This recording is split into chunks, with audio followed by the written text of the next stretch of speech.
Okay, well, we are at this particular time is we're looking at the actual main river, the Colorado main river. This particular section right here is the Cibola area right here. You can tell how much more wider it is. The water seems to be up this morning. The current is easy flowing. It's flowing pretty well. A real good section right here. Real good section of the river. The sun is out this morning. It's early morning. This is a good spot. This is also a good spot to launch your boat at as well. Launch your boat and just take off going north or south. You go south from here, you'll run into Walter's Camp. You go north from here, you'll run into the Palo Verde area.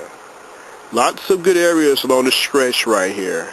Lots of good areas. You just want to find you an area that has some slack water. Anchor off. Look for some tules or some type of obstruction that can be blocking some of the current for the flatheads, and just sit out and wait it out overnight, and you get you a good amount of flatheads. A lot of channels up and down this area too. A lot of channels. Stripers. It's a real good area. The main river. What we have here is an example of a drain ditch. A lot of times in these areas you got to climb down a certain area. Some are steeper than others. Some are not so steep. But once you get down in here, you come up across an area that's similar to this, and this is what we call a drain ditch. A lot of them have water flowing either in or out. This one, the water is coming in from the other side. This is a prime flathead zone right here. You can get flatheads from small ones up to the 40-pound plus mark from a spot like this. Some of them are very tight, but it's worth it if you give it a shot.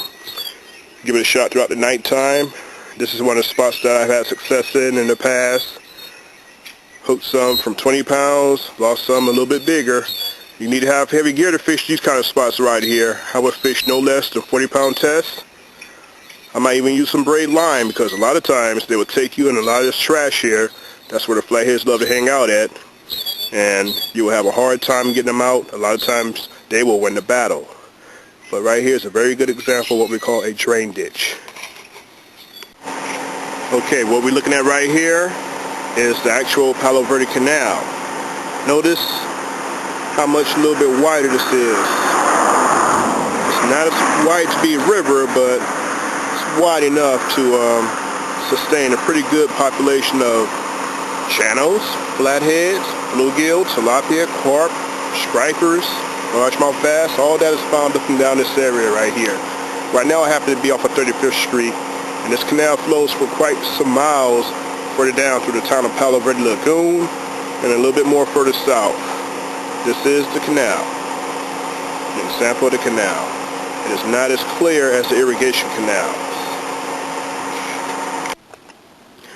Right here what we have an example of is the irrigation ditch. And these irrigation ditches, they're a lot more clearer than the actual canals. A lot of them have like a greenish color, sometimes dark bluish color to it. You have a lot of channels that flows these waters right here. Bass, carp. You might even have a few small flatheads as well. And a lot of times they go right up under the roads here in the Blythe area. You see them all over the place. All over the place. But this is a very good example of what we call an irrigation ditch. And now for the actual backwaters.